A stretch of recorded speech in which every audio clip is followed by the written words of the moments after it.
Hello guys, good morning dito sa Amerika.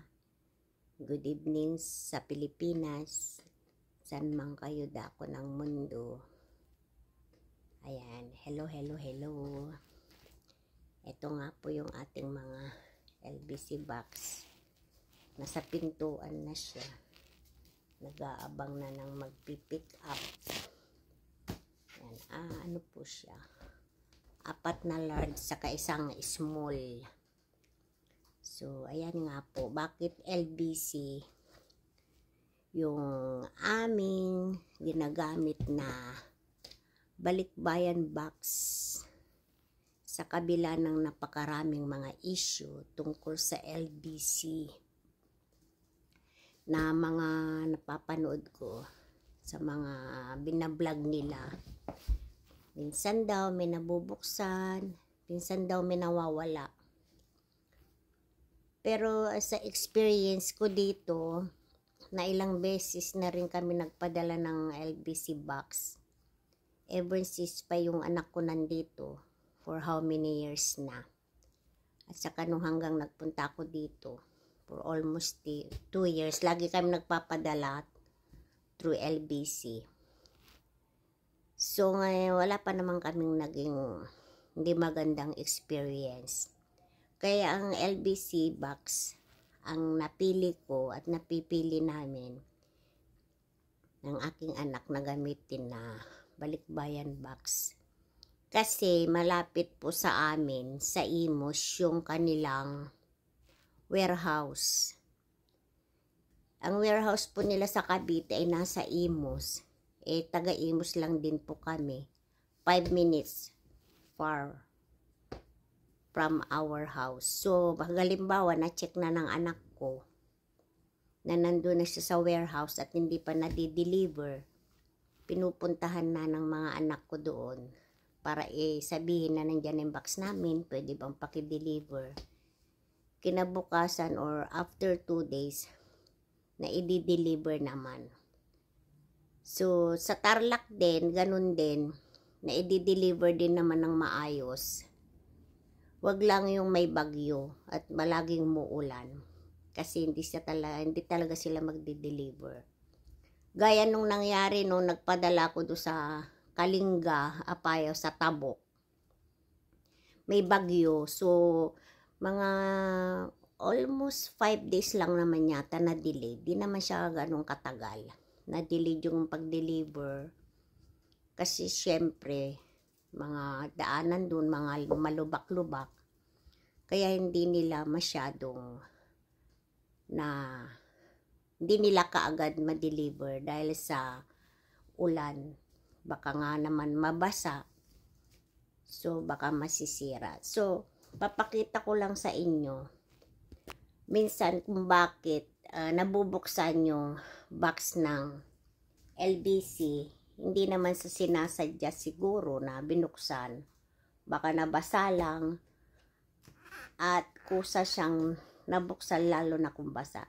So papakita ko sa inyo kung anong magandang gawin para hindi siya mababasa. Gagaya ng ginawa namin dito at lagi namin ginagawa sa box pag kami nag-iimpake. Pakita ko sa inyo. Ayan, yung mga box. Yan. Sa totoo lang, ang box ng LBC ay medyo manipis. Tsaka marupok siya. Madali siyang mayupi. Kaya gawan na lang natin ng paraan para hindi siya madaling mabutas. So, ang ginagawa namin, binabalutan namin siya ng masking tape. Bago nyo pa lagyan ng laman, bago mag-impake, balutan nyo na siya ng masking tape. Ayan o, nakabalat lahat sa masking tape yan. Balutan nyo lahat ng masking tape. Palibutan nyo lahat bago nyo siya lagyan ng laman. Especially dito, kasi pag mag-i-impake na kayo, syempre hindi maiwasan bukas-bukas para maharangan, para hindi siya mapunit sa gilid. Yan. Ganyan ang gawin nyo bago kayo mag-impake. Palibutan nyo ng mga masking tape. So, yan. Halimbawa, ayan. Doon sa may, pag nagsara na kayo, lagyan nyo siya ng duct tape. Dito. Although nilalagyan naman nila yan. Pag pinick up na, nilalagyan na yan nila ng kulay red na tape. So, kung may duct tape kayo, pwede nyo na yung lagyan. Ito po, ready to pick up na to. Kaya naka-ready na yung pambayad natin dyan. Ayan. Ready to pick up na po yung ating mga box. Ayan. So, ayan po, para hindi madaling mabutas, lalo na pag tag-ulan, ganun po ang gawin nyo. Palibutan ng masking tape. Tsaka medyo kapalan nyo ng mga paglagay ng masking tape. Para just in case abutan ng ulan, baha, syempre hindi maiwasan minsan. Magbiyahe sila, minsan biglang umulan. Ayan, mauulanan. Minsan yung paglalapagan, maulan. Kaya yun, may tendency na mabubutas. Kaya minsan akala nyo sinadyang butasin, pero hindi. Lalo na pag hindi nyo masyadong nilagyan nga ng masking tape, yan, madali lang po siyang mabutas. So yan, may tips na po ako kung paano magandang gawin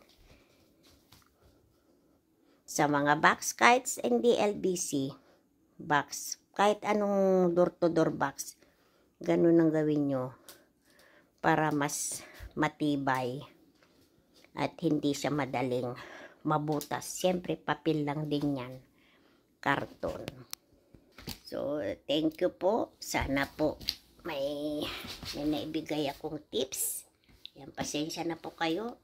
Kasi nandito na po sa pintuan. Nag-aantay na po siya ng pipick up. Yung ating box.